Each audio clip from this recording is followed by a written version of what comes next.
জানি জানি ভিডিওটা আপলোড করতে অনেকটা লেট হয়ে গেছে, কারণ ভিডিওটা যে করেছি আর করে যে আপলোড করিনি এটা আমার একদমই খেয়াল নেই। কারণ তোমরা যারা বাড়িতে কাজ করো, কাজের ফাঁকে ভিডিও করো, তারা বুঝতেই পারবে, কারণ মায়ের পুজোর দিন অনেক অনেক কাজ থাকে।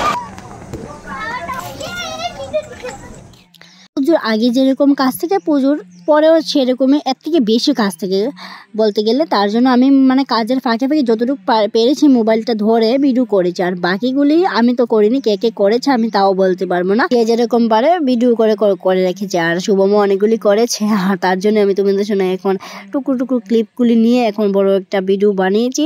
2 মিনিটের মতো হবে। তো এখন তো পুজোর বুক টুক সব সাজিয়ে নিয়েছি সকাল বিকালে। এখন ব্রাহ্মণ তো চলে এসেছে, আমাদের বাড়িতে ব্রাহ্মণ তো 6টার সময় চলে এসেছে। আর এখন সবাই দেখো বাজি টাজি ফাটাচ্ছে। আর সকাল থেকে তো মাকে সাজিয়ে দিয়েছিলাম, মুটুক শাড়ি টাড়ি সব পরিয়ে, কারণ মায়ের রঙও তো আমাদের বাড়িতেই হয়েছিল, আর মাকে সাজানোর দায়িত্ব আমাদেরই ছিল, আমরাই নিজেরা সাজিয়েছি। 2000 years। দেখো বন্ধুরা, এতক্ষণ লেগে গেল ওদের এই প্রদীপগুলি ছাড়তে। ভেবেছিল যে 20 জন মিলে একসঙ্গে ছাড়বে, দেখতেও ভালো লাগবে। তারপরে আর কি করা, সবাই মিলে তো আর ছাড়া হলো না। তারপরে 5 জন আর 10 জন মিলেই ছাড়লো। দেখতে কিরকম লাগছে কমেন্ট করে অবশ্যই বলবা। এইদিকে দেখো শুভম কি সুন্দর ডান্স করছে, সেটা তো আমাদের কেউ জানাই ছিল না।